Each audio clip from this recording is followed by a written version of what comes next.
gay, l'histoire galvanisante. Mesdames et messieurs, on vous souhaite la bienvenue sur le plateau de ce midi. Que dis-je, sur la plateforme qui vous donne d'éviter certaines erreurs et vous fait profiter des expériences des uns et des autres. Merci d'être là, car à 12h GMT, on est tous...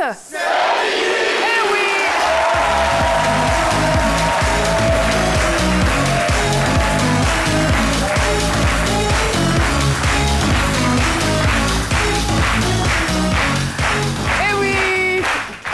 Aujourd'hui, pour ce mardi, mesdames et messieurs, nous sommes en compagnie d'une équipe de charme. Mesdames et messieurs, recevez Alissa Zena.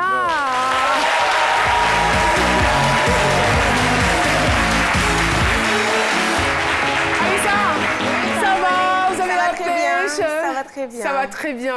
On est ravis. Chaque fois que vous êtes sur ce plateau, on est content de vous recevoir. Vous l'illuminez, vous apportez de votre doux sourire. Qu'est-ce que je suis gentille avec vous aujourd'hui, hein, Alissa. Merci en tout cas d'être là. Merci. Et voilà, Jean-Michel aussi est dans la place avec sa belle chemise. Alors Jean-Michel, tout va bien? Tout va très bien. Et je pense que j'ai pris un peu d'avance sur la Saint-Valentin avec ce petit rose que j'arbore aujourd'hui. C'est mignon. Et d'ailleurs, le programme que je vous annonce pour ce jour est en phase, puisque j'ai calé pour vous 2 grosses productions. Une première qui est une romance. Ne le dis pas. Jean-Michel veut vous annoncer qu'il se marie bientôt. Non, c'est pas ça. Avec qui? Allez, non, c'est un secret. Non, non, ça n'a rien à voir. Sérieusement, c'est plutôt... Mais vous allez l'annoncer. On parle plutôt de romantisme dans le film. Je ne me marie pas bientôt. C'est une bonne vanne, arrête. Alors, donc, un film ivoirien, c'est une romance ivoirienne qui s'appelle Fruits défendus. Et puis, vous avez été très nombreux à aimer 50 nuances de Grey. Et bien, le 3e volet de la saga sort dans la semaine de la Saint-Valentin. Ça s'appelle 50 nuances plus claires. Et on finira sur Plaquemine. Ça vous dit forcément quelque chose. Plaquemine, cet objet-là devient un héros, mais comment? Restez avec nous pour savoir. Merci beaucoup Jean-Michel. Et j'en connais qui ont déjà commencé à...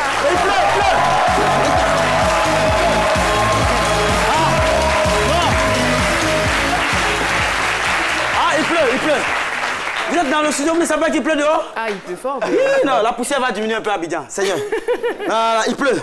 Attends, c'est à qui ces talons-là? Mais qu'est-ce que vous faites avec ces chaussures? J'ai ramassé ça à toi là. Souvent le public peut courir pour entrer la pluie. C'est à vous? Il y a beaucoup de... Attends, c'est à vous ça? Jean-Michel. Non, non, c'est rien. Non. Femme souffre Abidjan là. Regardez ça là. C'est quoi l'histoire de ces... Oui, j'ai ramassé ça au dehors. Maintenant je me rends compte que femme souffre. Regarde. Mais ça c'est... Ça donne un nid de pied. Regarde. Non, attends, pardon.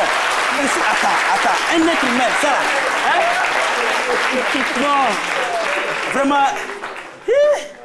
Caro, excusez-moi, mais vraiment. Non, j'ai pas dit vous souffler.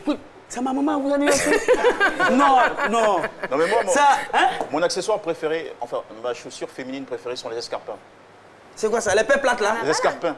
C'est comment on appelle les escarpins? C'est quelle façon de chaussure?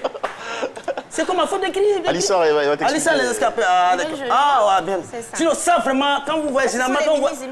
Oui, généralement, ça, je parle pas de nos mamans et autres, mais généralement, quand vous allez dans une cave, dans un maquis, que la serveuse porte des talons comme ça, généralement, elle ne dit pas la vérité. Au fait, elle veut voir l'argent qui rentre dans la caisse. Elle est en hauteur, elle veut voir l'argent qui est dans la caisse. Donc, faites attention. Vous avez des maquis là. Je vous avertis. C'est un argument solide, hein, quand même, docteur Philo. On vous respecte. Mais vous voir la vie en hauteur. Toi, tu es là, tu veux voir au-dessus de la tête de ton mari. On sent que vous êtes vraiment choqué, là. Ah, Caro. Au fait, c'est quand j'ai ramassé mes dans le coulisses, j'ai regardé, j'ai dit, attends, j'ai fait mon entrée avec... Merci beaucoup, docteur Philo, même si ça n'a rien à voir avec le thème du jour, parce qu'habituellement, il y a quand même une petite transition. Oui. On parlera aujourd'hui d'immigration légale. Oui, mais ça, c'est une autre forme d'immigration. Ça, c'est l'immigration en hauteur. Ça veut dire qu'elle immigre. Non, c'est ça. Il est drôle, ce docteur Philo. Et oui, c'est ça.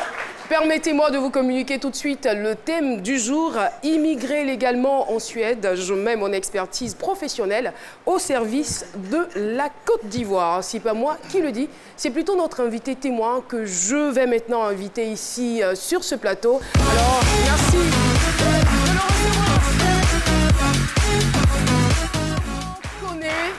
Voilà, c'est son nom. Penny Kanjomo. Koné, notre invité du jour.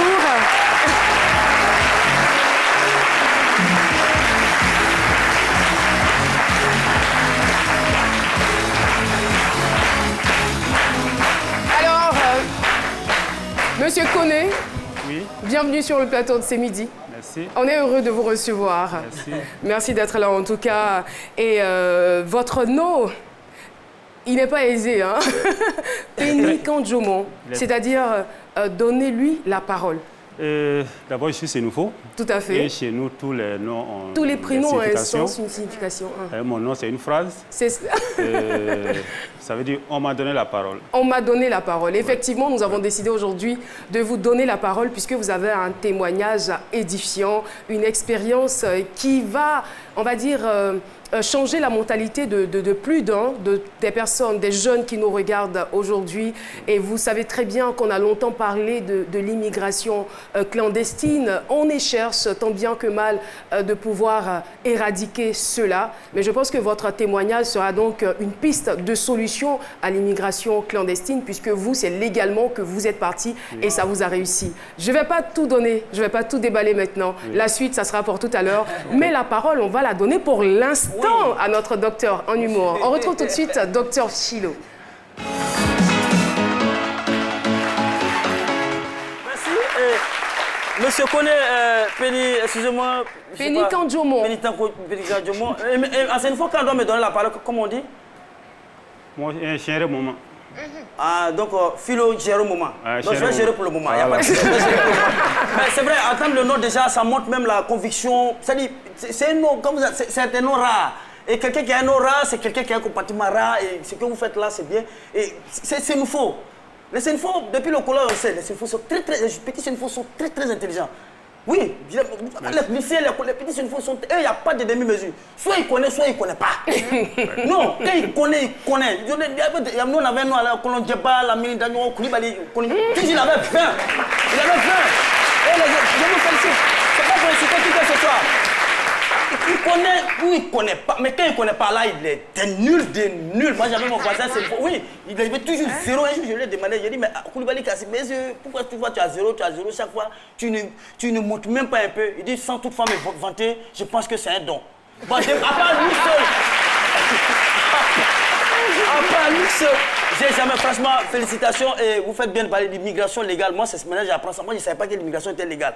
C'est nous, les Africains, même. L'immigration, c'est nous, les Africains qui avons gâté nos noms. C'est bon, coup, on plonge pour aller chez eux à la base. Nous-mêmes, c'est l'immigration aquatique. Et c'est illégal même. C'est l'eau, on rentre dedans. C'est nous qui avons gâté nos noms. Donc, l'immigration, il y a sa légalité. Ah, là, les jeunes vont comprendre aujourd'hui. Et puis, c'est bien. Donc, ce que vous faites, vous allez chercher. Moi, ça me fait passer à l'exemple chinois. Aujourd'hui, la Chine fait partie des grands pays qui ont une bonne technologie, une technologie de haut niveau. Les Chinois à l'école, les étudiants chinois, ils partaient aux États-Unis quand ils vont apprendre.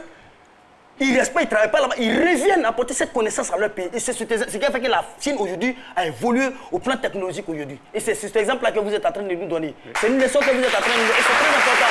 C'est ce qu'on appelle, je vais dire oui, c'est ce qu'on appelle le vol légal.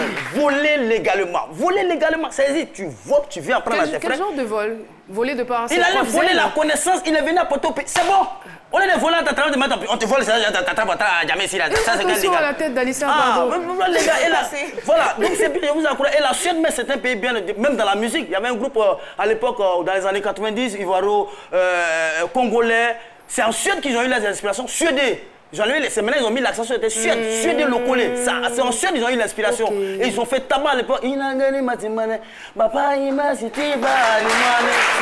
locaux, Suède locaux. Et je suis sûr que c'est bien, on en a besoin. Je le dis tout ici, l'État est déjà dans un autre État. Quand vous venez nous aider comme ça, on en a besoin. Et je suis sûr que tellement vous êtes intelligent, vous êtes capable, vous, monsieur Koné, de transférer l'argent qui est dans votre tête sur votre compte bancaire. Ça c'est sûr. C'est l'intelligence qui fait ça. Merci. Je vous félicite. Nous, on ne peut que vous encourager. On attend. Nous, on n'a rien à vous attendre. Venez nous apprendre et allez chercher. Revenez, allez chercher. C'est des bénédictions. C'est rien d'autre.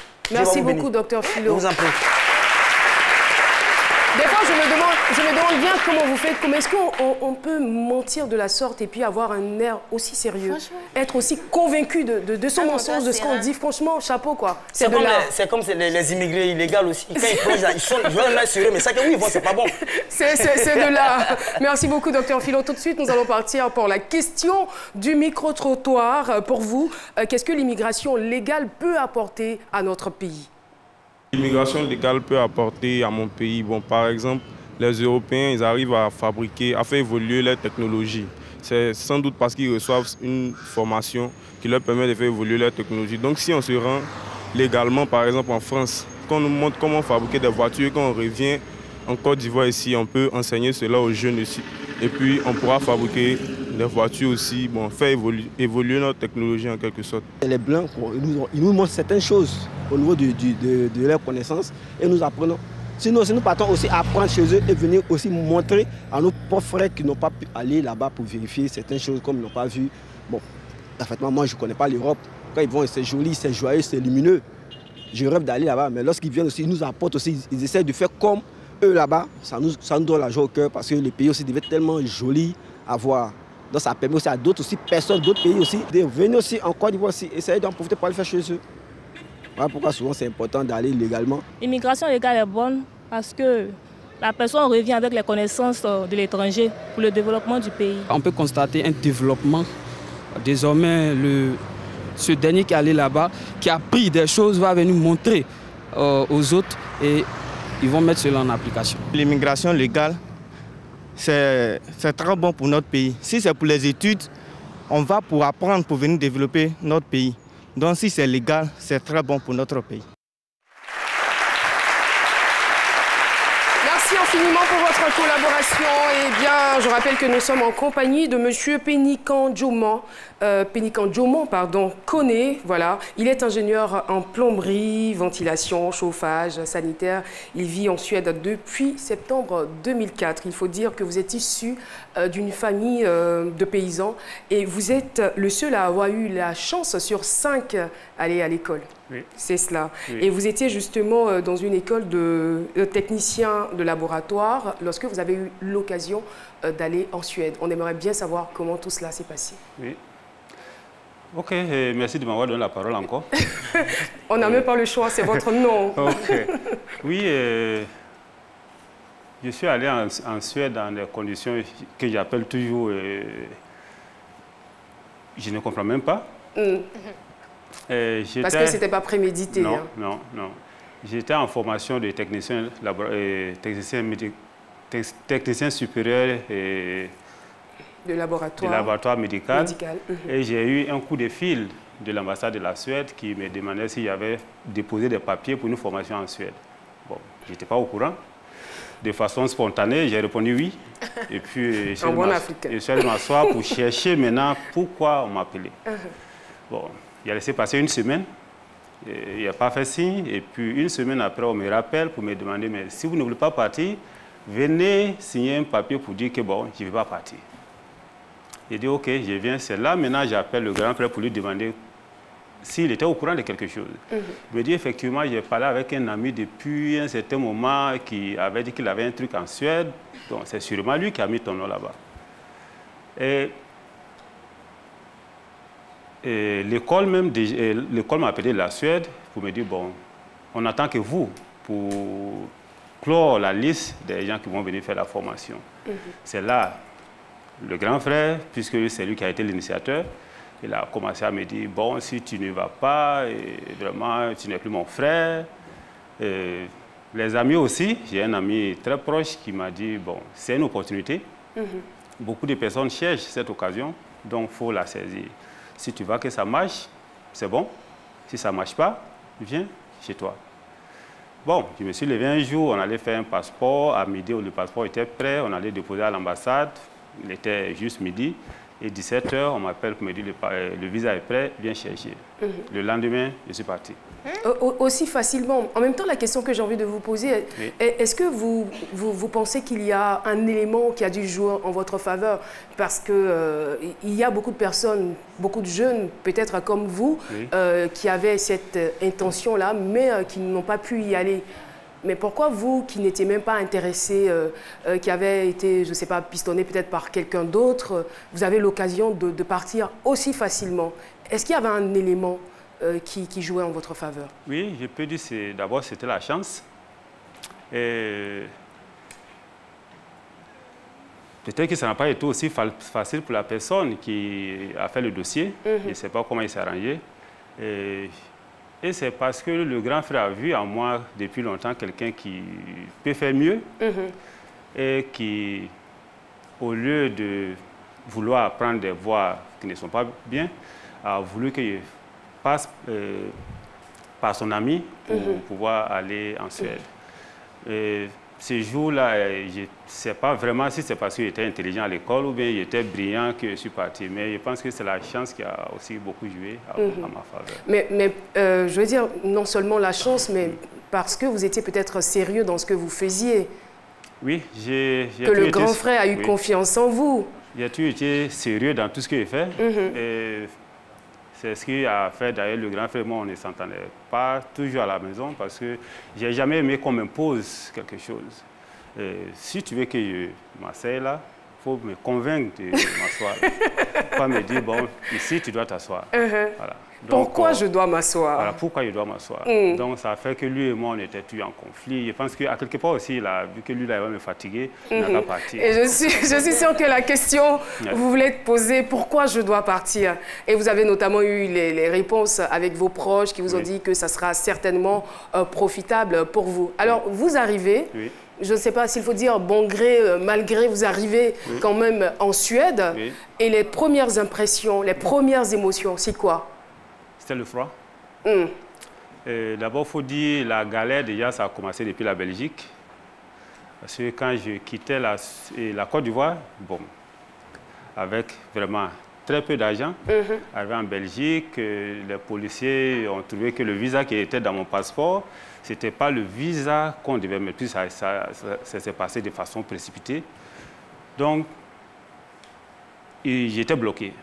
Donc, je leur ai dit non, si vous trouvez que ce n'est pas le vrai visa, envoyez-moi chez moi. S'il y a un avion qui va en Côte d'Ivoire, ramenez-moi. Bon, le gars, il est serré en fait. Il n'a rien à perdre là. Il a trouvé qu'il était bizarre parce que les autres... Ils se battent pour rester. Ils se battent, ils sont en train de s'expliquer. Et moi, j'ai dit, bon, si ce n'est pas le visa, envoie-moi chez moi.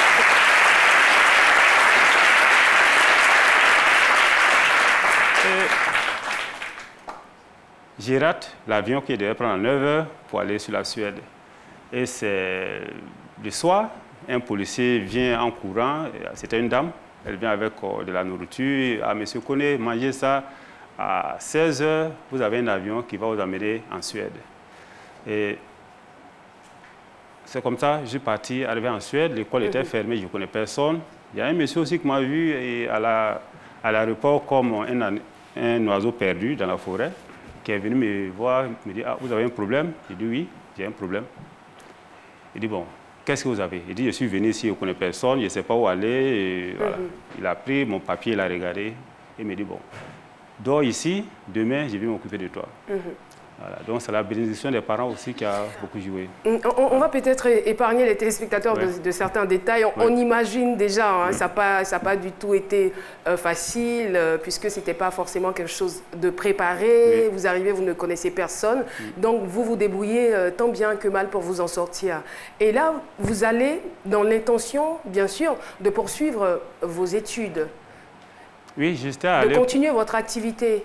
C'était pour une formation en environnement. En environnement, cette fois-ci. Oui. Cette fois-ci. Et comment est-ce que vous vous retrouvez dans la plomberie? C'est la grande question qu'on se pose. Oui. Et quand j'ai fini ma formation en environnement, bon, d'abord la langue, pour travailler dans un pays comme la Suède, il faut maîtriser la langue.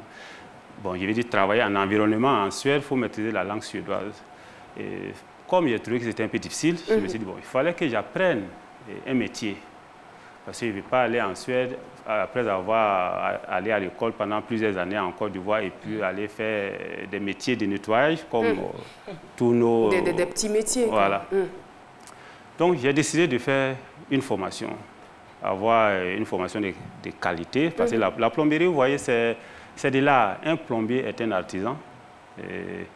Et la plomberie, j'ai trouvé que c'est un métier qui est très rémunéré. Et la technique évolue tous les jours. Ça fait qu'on peut...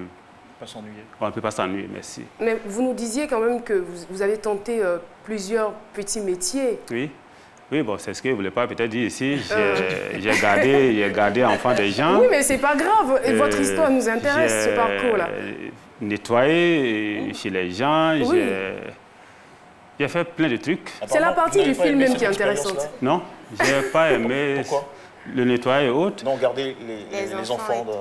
Bon, je me suis dit que je peux, si je veux réussir, c'est pas en gardant les enfants. Et pourtant, ça aide financièrement, le temps d'atteindre ses objectifs.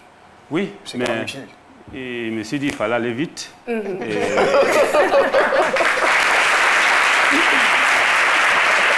c'est vrai que ça ne vous plaisait pas ce que vous faisiez, mais ce que nous retenons, c'est que vous n'êtes pas resté les bras croisés. Non. Vous ne vous êtes pas apitoyé sur votre sort. Vous vous êtes dit, je suis sur un territoire étranger et j'ai besoin de prendre mon destin en main.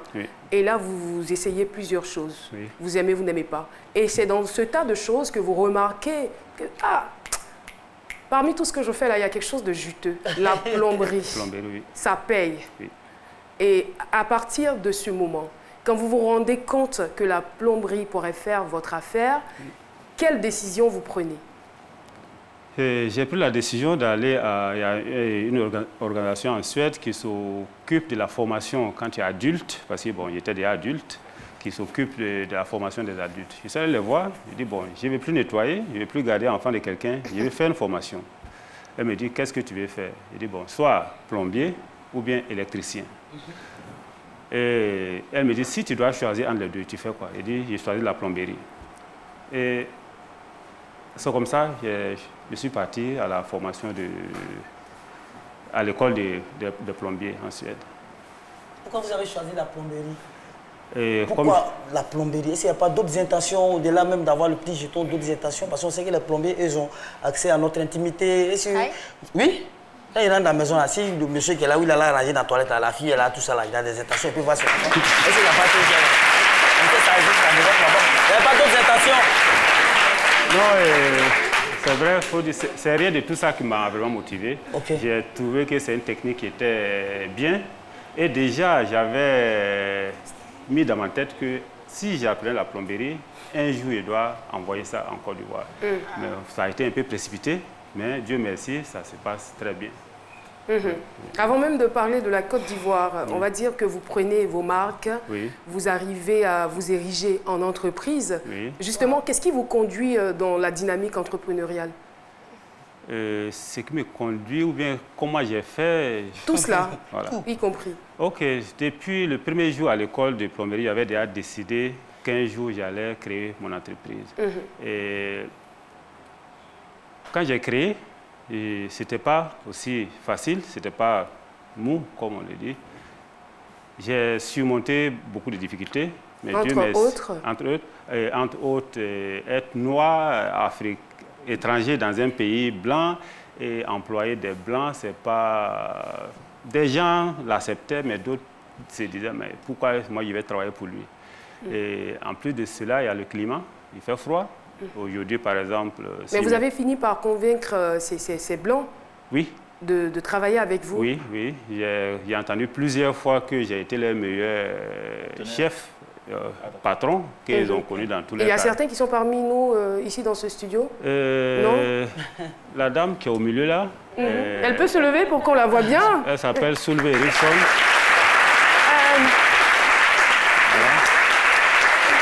D'accord. Et elle est dans le domaine de la plomberie? Non, elle travaille pour moi dans tout ce qui est administratif. Ah, d'accord. Voilà. Et y a Vous avez combien d'employés environ? 7 qui travaillent à temps plein et il y a 3 que je prends souvent dans d'autres entreprises qui viennent nous aider. Donc une dizaine d'employés en Suède? En Suède, oui. Vous? Oui, moi.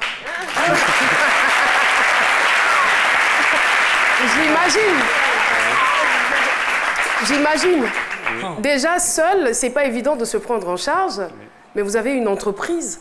Et c'est-à-dire que vous assurez les charges fixes par mois, vous assurez les salaires, tout ça. C'est pas facile. En Suède, je me réveille.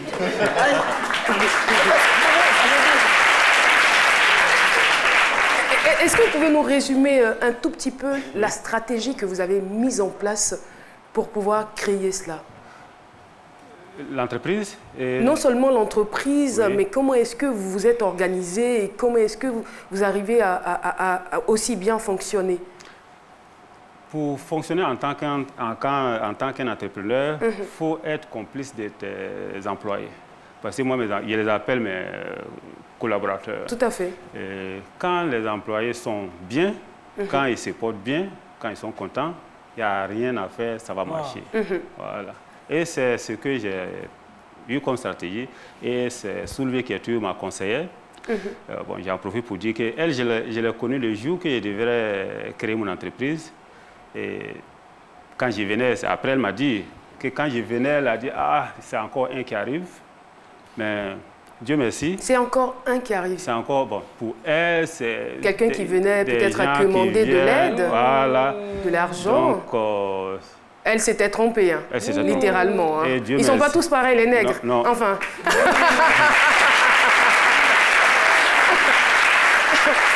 Je le dis entre griffes et il faut vraiment dire que peut-être qu'on n'aura pas l'occasion de tout déballer. Aujourd'hui, par votre attitude, par votre sérieux, vous avez réussi à non seulement convaincre les Européens, mais vous les avez poussés à vous respecter.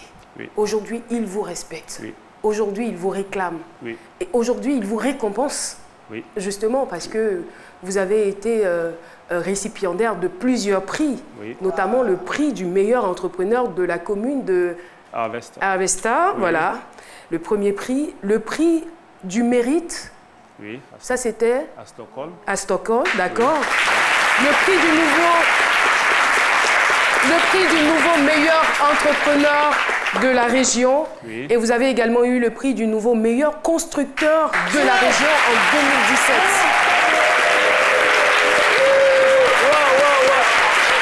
C'est vraiment l'effort qui fait fort, c'est l'effort qui rend fort. Eh bien, nous allons vous permettre de digérer tous ces prix-là avec la pub. À tout de suite.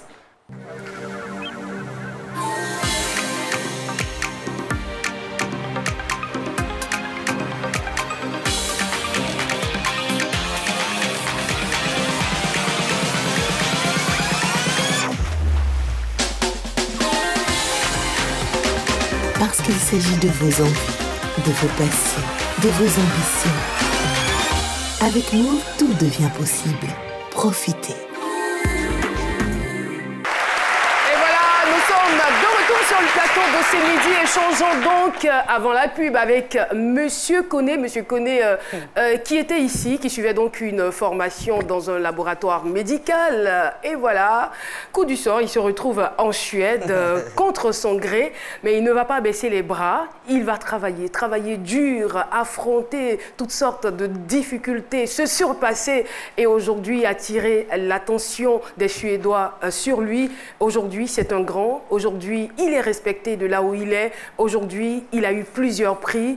Et bien aujourd'hui, il emploie des Suédois. Et aujourd'hui, il est revenu dans son pays. Mais il est revenu dans son pays pour quoi faire? On va le savoir maintenant. Alors, Koné, oui. Vous êtes précisément en ce moment même en Côte d'Ivoire. Oui. Dites-nous tout. Quels sont vos projets pour la Côte d'Ivoire? D'abord, il y a une entreprise de plomberie en Côte d'Ivoire. Qui existe depuis quand? D'abord, c'était en filiale et puis depuis le 17 août, c'est devenu une entreprise de droit ivoirienne. Et en plus de l'entreprise, nous voulons former les jeunes Ivoiriens en la plomberie suédoise, comme ils l'appellent. Qu'est-ce qu'elle a de si particulier, la plomberie suédoise? C'est beau, c'est sécurisé, parce que nous parlons toujours de la sécurité de l'eau. Quand il parle de sécurité de l'eau, c'est-à-dire si je fais votre installation, le risque de fuite doit être zéro. Sur quelle période? Sur d'abord nos matériaux que nous envoyons de la Suède, nous donnons au moins 50 ans. Quoi?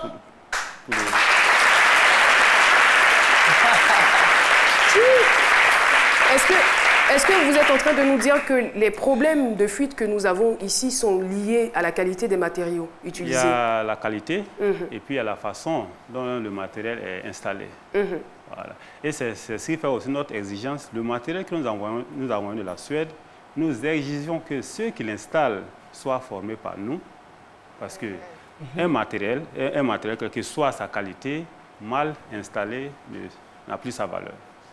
Donc, nous voulons former les jeunes Ivoiriens en la plomberie suédoise, de sorte que ces jeunes que nous allons former, si le besoin se pose au niveau, moi-même mon entreprise en Suède, qu'ils puissent venir prendre M. Quadio, qui a fait la formation et qui était vraiment très brillant, de venir m'aider pendant une période déterminée et revenir après en Côte d'Ivoire. Et si M. Quadio aussi trouve que, bon, je vais aller essayer en Suède, qu'ils puissent aller déposer avec ces diplômes, parce qu'ils seront certifiés avec, d'abord les premiers seront certifiés par des Suédois qui vont venir en Côte d'Ivoire ici, et avec le temps, ils seront certifiés par nous-mêmes, la Côte d'Ivoire. Et ces jeunes pourront aller de façon, comme je suis parti, légale, aller travailler librement et respecter. Parce que là-bas, ce que j'ai remarqué en Suède, on appelle étranger celui qui vient et qui profite de leur bien. Ah, mais c'est toujours comme ça. Parce qu'il m'arrive beaucoup de fois, on est là en groupe et puis il parle mal des étrangers. Et je leur dis, mais je suis là, vous nous insultez comme ça. On me dit toujours, tu n'es pas étranger. Donc c'est pour dire que si... Et moi, je pense que ce n'est même pas une question de racisme. Hein. C'est comme ça que la société est régie. C'est-à-dire que quand quelqu'un est une charge pour vous, ça devient tellement pesant que votre estime pour cette personne-là commence à baisser. Pourtant, quand la personne est susceptible de vous apporter quelque chose, c'est-à-dire qu'il y a, on va dire, il y a une interaction entre vous, il y a un échange entre vous, vous lui apportez, la personne vous apporte, donc ça crée un certain équilibre et l'estime de la personne peut grandir. Donc c'est pareil avec les Européens. Plus les Africains ont la possibilité de travailler, apporter de leur expertise là-bas, ils sont mieux acceptés par les Européens. Donc pour dire que c'est même pas une question de racisme ou encore que c'est peut-être une solution même au racisme. Vous n'avez pas de dignité, vous allez pour chercher, vous allez pour demander, vous allez pour commander, vous êtes un poids, vous êtes plutôt un frein pour eux, leur épanouissement. C'est normal qu'ils vous méprisent. Alors si vous êtes un monsieur Koné, comme vous, que vous allez leur apporter quelque chose, vous avez la possibilité de revenir dans votre pays pour apporter quelque chose, c'est sûr qu'on vous respectera. Donc, pour continuer à finir ce que j'étais en train d'expliquer, donc pour réussir, j'appelle ça une mission. Je me considère comme un ambassadeur de la Côte d'Ivoire en Suède qui a allé apprendre quelque chose et mon devoir, c'est de venir apporter ce qu'il a appris à la Côte d'Ivoire. Donc, c'est la dame encore qui m'a aidé. Je lui ai dit, il faut que je réussisse à avoir une école de formation professionnelle en Côte d'Ivoire. Vous l'avez eu ou pas? L'école de formation? Oui, je suis en train de l'avoir, puisqu'on a envoyé un dossier à l'État suédois pour leur dire, bon, nous voulons créer une école en Côte d'Ivoire. Ils nous ont dit, bon, on vous soutient, M. Koné, mais faites-le en projet.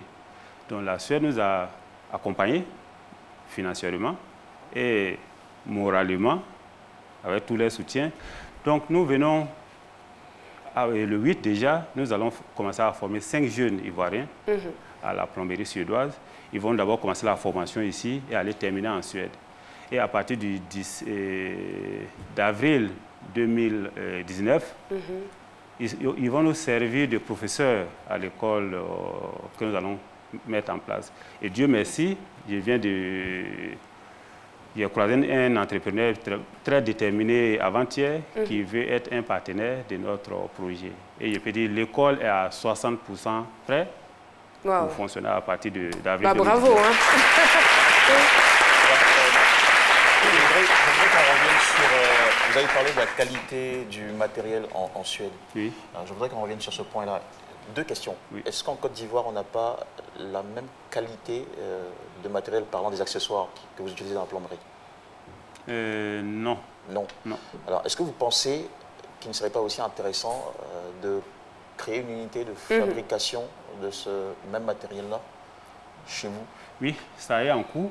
Au-delà de la création d'une école? Nos fournisseurs que ce soit tuyauterie, robinetterie et autres, je leur ai dit, si j'achète chez vous, parce qu'on a tout ici, je ne vais pas aller acheter tout le temps. Arrivé un moment, je veux que vous construisez par nos matériels, la tuyauterie. Je vais avoir une usine dans mon pays. C'est ce que je leur ai dit. Bon, comme je ne peux pas commencer comme ça et puis venir construire une usine, c'est avec, ça après nos efforts dans le travail que ça va se faire. Mais ça est en cours. C'est une bonne nouvelle. Ça va se faire. Ok, merci. Côté jardin secret. Ouais. Non, mais j'ai écouté, monsieur Koné, vous n'êtes pas étranger là-bas, ça ne m'étonne pas. Hein. Moi, tous mes neveux qui sont à la maison qui mettent mon sac de riz, c'est tous, à part de riz, c'est tous des étrangers. Non. Celui qui mange beaucoup de riz, il vient de la rigarie. Non, voilà. Ça ne se passe pas comme ça. C'est fini. Non, ça ne se passe pas comme ça. Pour l'instant, ils n'ont pas les moyens, donc ils doivent manger votre sac de riz parce que vous aussi, vous avez mangé le sac de riz des gens. Et j'ai une surprise, hein. Franchement, c'est parce que vous êtes allé, vous avez immigré légalement qu'on vous respecte. Regardez, j'ai un élément audio rapidement, avec votre permission, en 1 minute. Une fille qui a immigré illégalement, regardez comment elle se comporte. C'est un truc, voilà. Je vais voir. Regarde, voici. Bonsoir. Non, c'est la maman de Cédrico. Oui, ça va, et chez toi? Ah non, il n'y a rien de grave. En fait, tu as éteint ton wifi là. Ah non, parce que depuis là, j'essaie de me connecter, ça passe pas. Donc c'est pour ça que je t'appelle. Ah, tu es sorti. Ah, mais toi aussi, comment tu peux sortir comme ça? Tu sors et puis tu éteins ton wifi. Moi, je dois faire ma vidéo ce soir à 21h30 là, mon direct là. Je compte sur ton wifi comme ça et puis Ah, mais si tu n'es pas loin, il faut revenir, tu vas allumer. Tu as duré là-bas? Ok, d'accord, merci.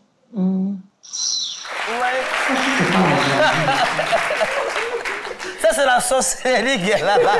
Elle a venu ouvrir, ouf, là, toi, tu as fait ta vidéo. Non, mais c'est juste pour rigoler. C'est un élément vidéo qui a été fait par Yves Dero qu'on a reçu sur le 23 février dernier. Et donc, voilà, c'est sur les réseaux sociaux, elle fait beaucoup de trucs. Et puis, voilà. Merci. Moi, j'ai aimé, c'est votre employé qui est là. Excusez-moi, avec votre permission, je n'ai jamais vu noir envoyé blanc. Oh, ça existe.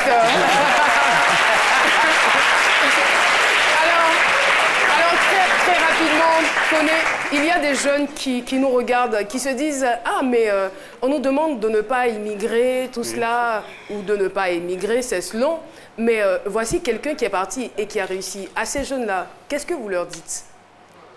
Je leur dis de prendre l'école au sérieux, de d'abord se former ici. Et s'ils veulent aller en Europe, ils n'ont qu'à aller de façon légale. Et il est plus facile d'avoir un visa pour aller en Europe que de rester. C'est rester qui est le problème. J'ai trouvé des gens en Suède, jusqu'à aujourd'hui, ils n'ont même pas encore le séjour. Ça veut dire que, sans papier, vraiment la vie... Vous n'êtes pas libre. Vous n'êtes pas libre. Vous ne pouvez rien faire. Bon, je prends le cas de la Suède, tu ne peux même pas travailler. Donc, vraiment, je les encourage de travailler. Et l'avenir du monde, c'est l'Afrique. C'est ici qu'on doit vraiment investir. Et voilà. Merci infiniment, Koné, pour votre témoignage parsemé d'enseignements. Merci encore d'être venu sur ce plateau. Ce n'est pas terminé. Nous allons avoir l'avis du sage. Le sage Haïté est avec nous. On le retrouve tout de suite.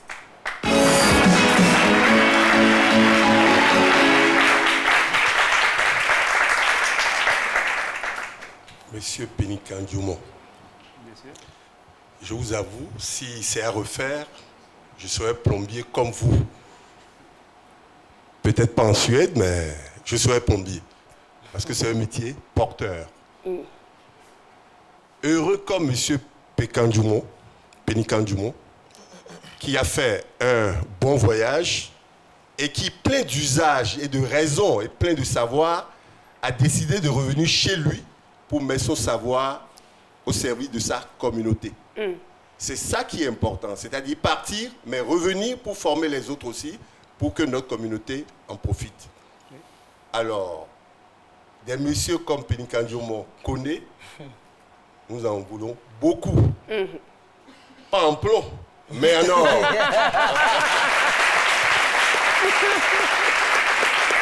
J'adore. Alors, moi, votre projet, vous en parlez, mais vous n'en parlez pas vraiment. Il est très porteur. Il faut que vous fassiez tout pour que ça aboutisse. Merci beaucoup. Merci infiniment. On applaudit très fort le sage Haïté. En tout cas, merci. Oui, très rapidement. On a terminé. Oui. Il n'est pas trop tard de venir faire une formation en plomberie. Il est encore vigoureux, là. Alors, message, ne vous laissez pas distraire par ces deux cheveux blancs que vous avez. Vous êtes encore très jeune. La vie commence maintenant. Merci beaucoup, merci beaucoup. Et c'est donc terminé pour le sujet du jour. Et à travers votre témoignage, on se rend bien compte que autant que nous sommes, tous autant que nous sommes, nous avons des ressources de nous surpasser et d'atteindre nos objectifs. Eh bien, nous allons passer à présent à la première chronique de cette émission. Ça va se faire avec Zena Alissar Khalil. C'est parti.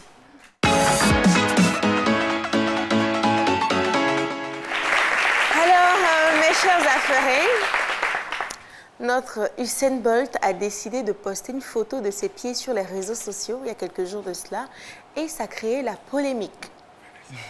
Bon, moi je vais vous laisser voir l'image de ses pieds. Donc là, nous avons Fanny Neguesha. Voilà. Là, vous avez les pieds d'Usain Bolt. Notre Usain Bolt. Oui.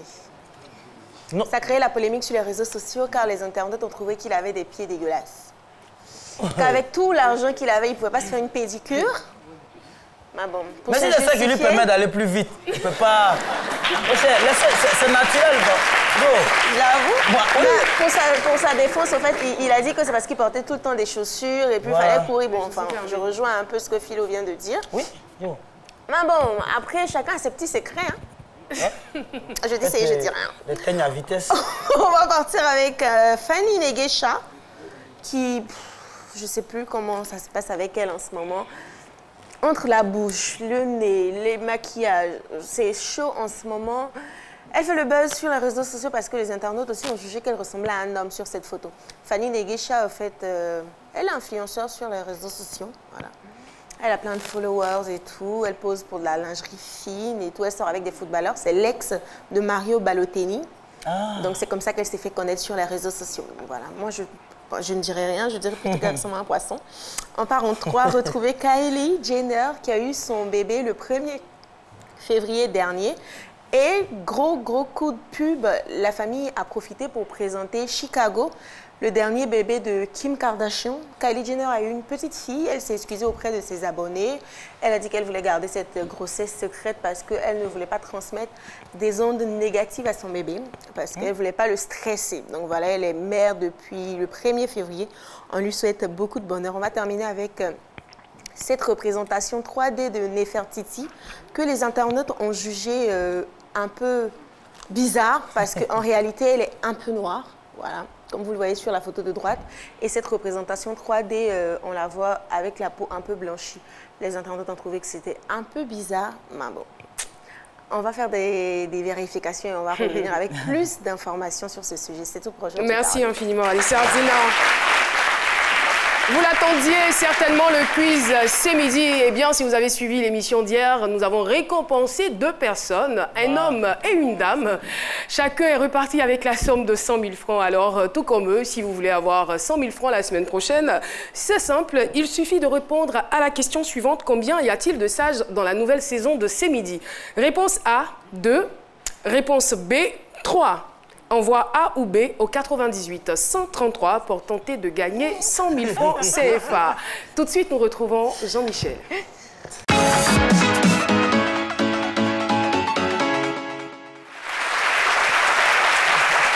Et nous commençons avec ce rendez-vous culturel important de ce week-end à venir, bien sûr, de Heroes 225. C'est un projet qui célèbre les meilleurs acteurs socioculturels, chanteurs et sportifs qui ont marqué l'année écoulée, donc dans leur domaine respectif. Rendez-vous donc pour cette 2e édition ivoirienne, le samedi 10 février, au Palais de la Culture. Le talent de ce mardi, c'est un jeune Ivoirien âgé de 26 ans, illustrateur et dessinateur BD.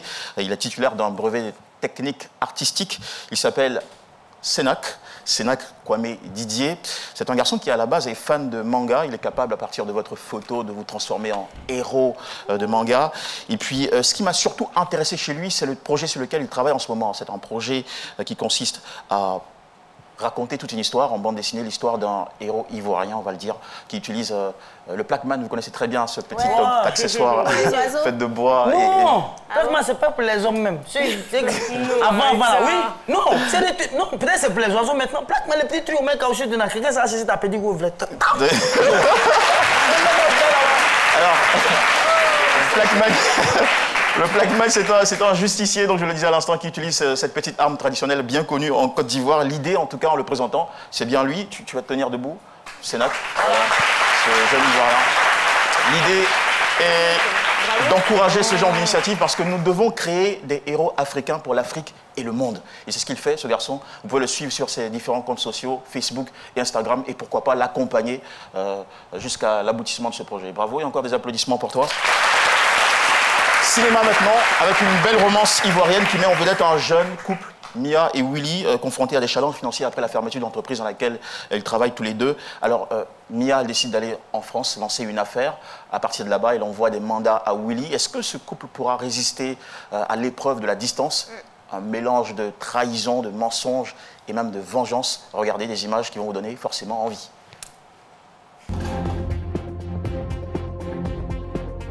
Comment avez-vous trouvé le repas? Et mes services surtout? Le repas était excellent.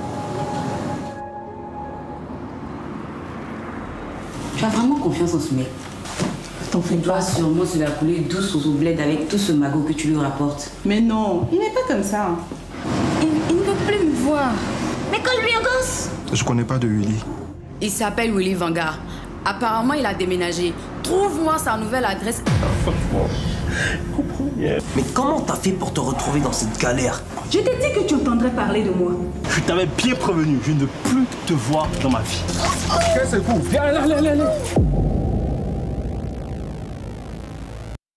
Le film s'appelle Fluide défendu. Il a été réalisé par Jimmy James du groupe Tour de Garde, qu'on connaît très bien pour Makassa et tout ça. C'est un très beau film. Et il est à voir en 1h33 minutes dans les salles du cinéma Majestic. Et on finit sur ça, très rapidement.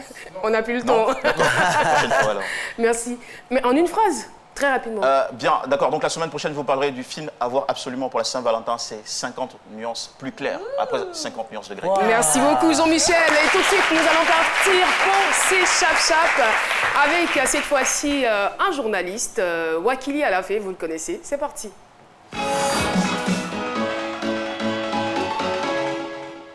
Salut Alafé. Allez, on va démarrer. Charles Kouassi ou le Barbouze? Le Barbouze. Journaliste ou patron? Journaliste. Terrain ou bureau? Moins terrain, bureau. L'intelligent ou Afrique Presse? Intelligent. Abidjan ou Agboville? Abidjan, j'y suis toujours. Conakry ou Bamako? Conakry. Bamako 2 fois, 3 fois. Conakry 1 fois, mais j'ai aimé, je ne sais pas pourquoi. Tikenja ou Alpha Blondie? Alpha. J'ai été président du fan club Alpha alors que j'étais étudiant. Donc Alpha, voilà, c'est un amour depuis toujours, j'adore. Dénoncer ou expliquer? Je ne suis pas dénonciateur, j'aime expliquer, décrypter. SMS ou email? SMS. Ordinateur ou papier? Ah, maintenant ordinateur. J'étais papier avant, mais ordinateur. Accro. Le démocrate ou le national? Le démocrate. Jeune Afrique ou Biche? Pas Béchijia. Facebook ou Twitter? Facebook. Mais ce serait bien aussi de contenir les gens sur Facebook parce qu'il y a trop de choses intéressantes. Obama ou Macron? Obama. Femme naturelle ou femme maquillée? Naturelle. Même dit, les femmes, il faut les prendre au réveil, quoi. Sans la lumière tamisée, sans make-up, naturel. Donc c'est bon. Un grand romantique. Et oui, je reviens donc sur le quiz de C'est Midi. Combien y a-t-il de sages dans la nouvelle saison de C'est Midi? Réponse A, 2. Réponse B, 3. Envoie A ou B au 98 133 pour tenter de gagner 100 000 francs. Et puis nous saluons au passage notre public à la fin donc, de cette émission, le groupe Intellect d'Afrique représenté par Monsieur Koné Adama. Voilà. Monsieur Dominique Kofi qui représente plutôt le responsable Koné Adama. En tout cas, merci d'avoir été avec nous. Merci aussi au fan club. C'est midi. Et voilà, l'émission est terminée. On se retrouve demain à 12h pour un autre rendez-vous. Au revoir.